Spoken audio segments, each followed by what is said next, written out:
Gentlemen, and good morning, and thanks very much for the opportunity in general to speak here. I'm really impressed and enthused by the fact that the process that Alison was talking about earlier on is actually happening here in Australia, and that the role of hydrogen is being seriously considered at a national basis and at a state basis as well. It's really encouraging to see that kind of momentum, not only in Australia, but Farida was just talking about South Africa. We see quite a bit of that interest also in the UK and in a number of other countries. Every country has sort of their own. In the UK, it's obviously not so much about mining, but their entrance angle is the decarbonization of heating. So it's sort of both the blessing and the curse of hydrogen, that it is very complex and that it allows you many different entry points, but it is also very complex. Now, Adrian has asked us to put together a case study. Sometimes it's difficult to do a case study when you're still on the case. Which is the case with what I'll be talking about. But while you read through this, I just wanted to give you a quick and maybe building on what Farida was just talking about as well. I don't put this up to bore you with statistics, but rather to make the same case as Farida, and what the entry point for us is as Anglo-American, because there is various entry points into the hydrogen topic for us.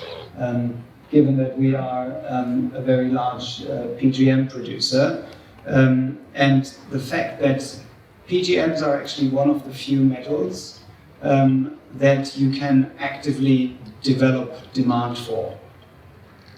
You can do that with a few others, gold, etc. But certainly it's something that we have been doing with PGMs for the last few years. Farida already gave a few examples of what Impala is doing. We're doing work in the jewelry space, in platinum as an investment product, similar to gold as a safe haven, and then very much in the industrial application space. And a lot of that work in that space is focusing on fuel cells and hydrogen.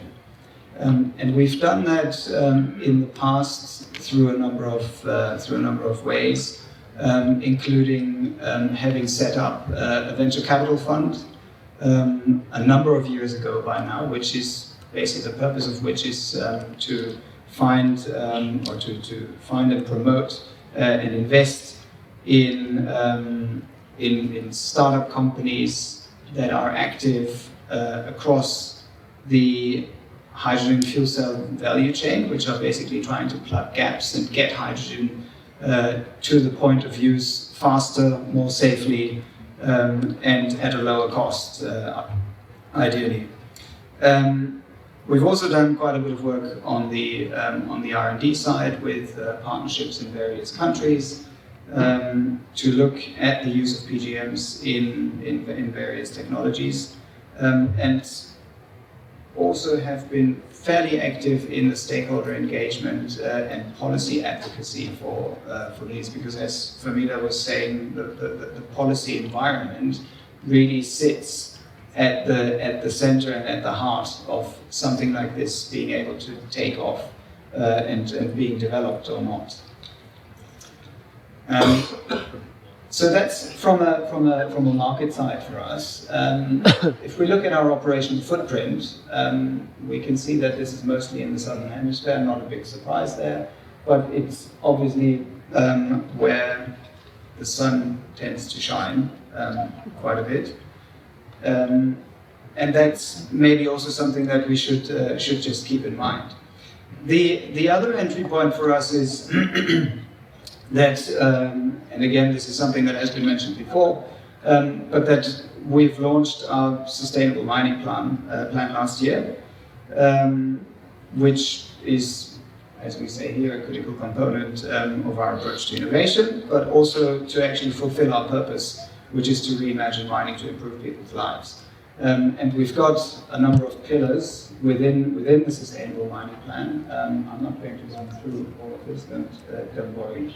But within the healthy environment piece, we do have a goal of significantly reducing our greenhouse gas emissions by 2030, and the deployment or the smart deployment of energy obviously plays an important role in that, among other things, which kind of takes us to the renewables space.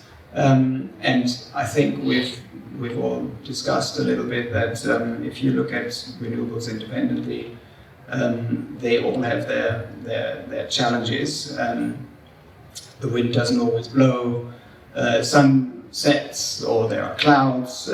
Hydrogen is expensive to produce and to transport. Batteries are expensive and have issues of duty cycles. Also looking at security of responsibly sourced materials is an issue. So what our tech team has done is to try and look a little bit differently at these technologies, and looking in particular at combining them to leverage off each other's strengths. And you may have seen the announcements earlier this year made by Tony O'Neill, our technical director, that the team looked at the fact that if you just oversize your solar power generation enough, then you can not only more effectively cover your plant energy requirements, but you can actually also generate hydrogen on site. And all of a sudden, you have enough hydrogen so you could theoretically use it in your trucks. And using hydrogen in a fuel cell to power trucks means, according to the analysis that our technical teams have done, that you can get 5 to 10% more out of them by simply overcoming the limitations of the diesel genset. So we're starting to use these kinds of approaches in trying to achieve our goals from the Sustainable Mining Plan. And as I say here, the starting point is kind of the assumption that we take advantage of the cost competitiveness of renewables and combine it with a systems approach to our power demands, which then means that we can potentially deliver a system that can address many of the issues that were discussed in the panel earlier this morning, ranging from security of supply to more resilience in energy price fluctuations, to providing better financial returns, encouraging the hydrogen economy, which, as I said just now, is actually of interest for us also from the market side. Because we produce the PGMs for the electrolysis and the fuel cells, provided they use the right technology. There are potential benefits to the host communities. You can actually start building a supply chain, and I think that's a really a key issue that we need to look into, because as somebody earlier today was saying, it's not like there are vehicles available as we speak. And what it also allows you is to actually get a higher reduction in the greenhouse gas emissions, as opposed to looking at the different technologies individually.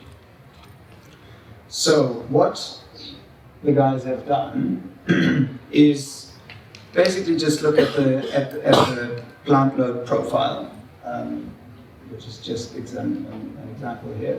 You can probably put any kind of megawatt figures there as you like. And then look at, I think this has a pointer. Look at the bell curves, which give you different opportunity or different sizes of solar generation. which you can size as you please, basically. Oops, I'm sorry. But if you do what I said earlier, which is producing more than your plant load profile actually requires you to do, you suddenly create excess power. And you can do different things with that excess power. And when our tech guys looked at that, the most sensible use of that excess power seemed to be in the mobile applications for the mine. Now, I think I'd like to make a point that we shouldn't look at this only from a perspective of excess capacity, because that's something that is often being mentioned, in particular in countries like Germany or the UK, that you produce the hydrogen is cheap because you can produce it off using energy that would otherwise be curtailed. I'd like to make the point that here it's actually producing that excess capacity deliberately, because it's can be cheaper or parity with grid. So we then looked at excuse me at various options, from battery systems to hybrid fuel cell systems to methanol, biodiesel, etc. But what seemed to make most sense was to actually use to come from the traditional way we looked at our energy footprint, which is looking at the plant power and then how you power your actual your mobile operations, to use a combined approach where you live off the PV plant and arbitrage peak tariff grid demand. To both power your plant and look at production of hydrogen to power your mine fleet. What is really important there, and I think I'm stating the obvious, is that the solution needs to deliver the same concept of operations as today.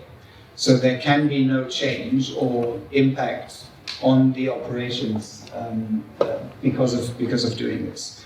And that, again, really means that you have to look at site-specific. You have to do a site-specific analysis of the various mines, because everything will be different in different mines, from cycle times to fueling, to burn rate, to utilization, to gradients that they actually have to go up and down to.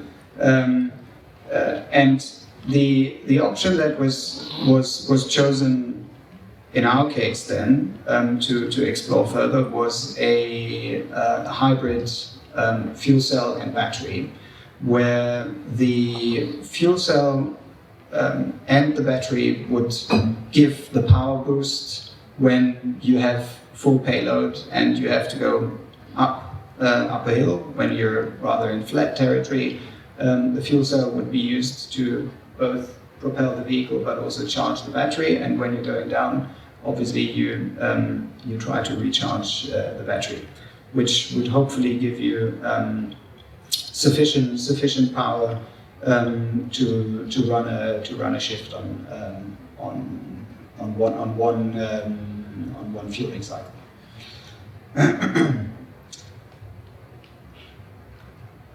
Now, this goes back to the point I made earlier, doing a case study without the case proven yet.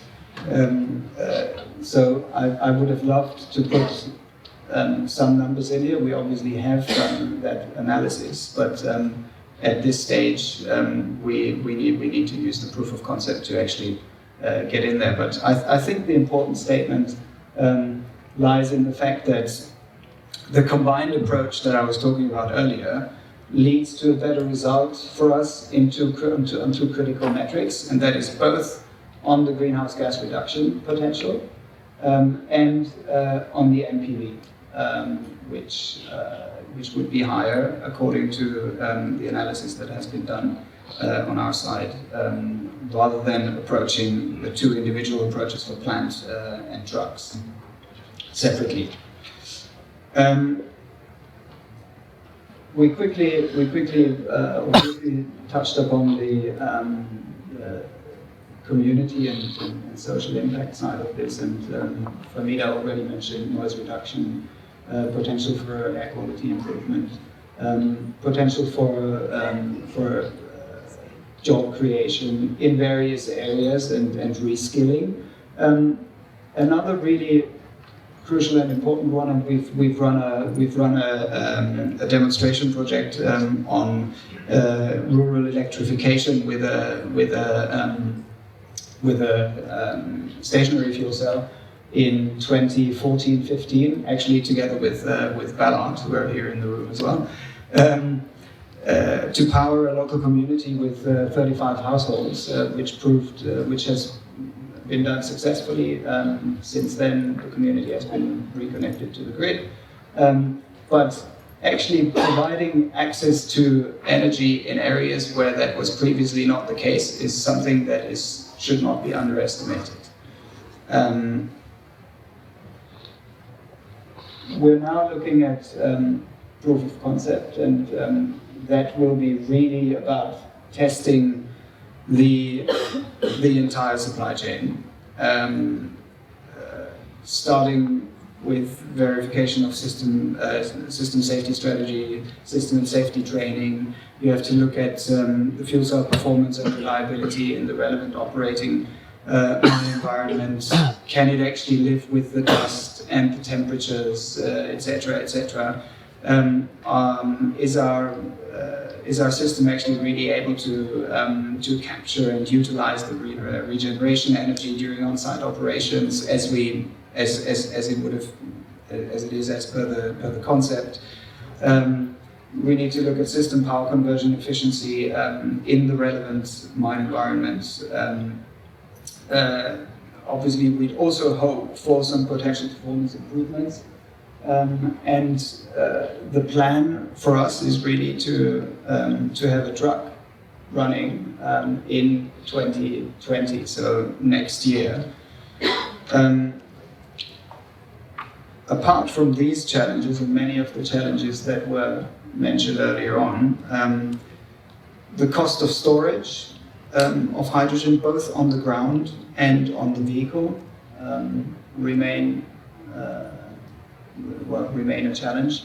Refueling, cooling, and compression, and I think this is not even mining specific, right? These are the challenges that you have pretty much everywhere, and the fact that we actually need to build a supply chain for this, and especially a redundant supply chain where you're not dependent on just one supplier. So leaving on the challenges, thanks very much for your attention.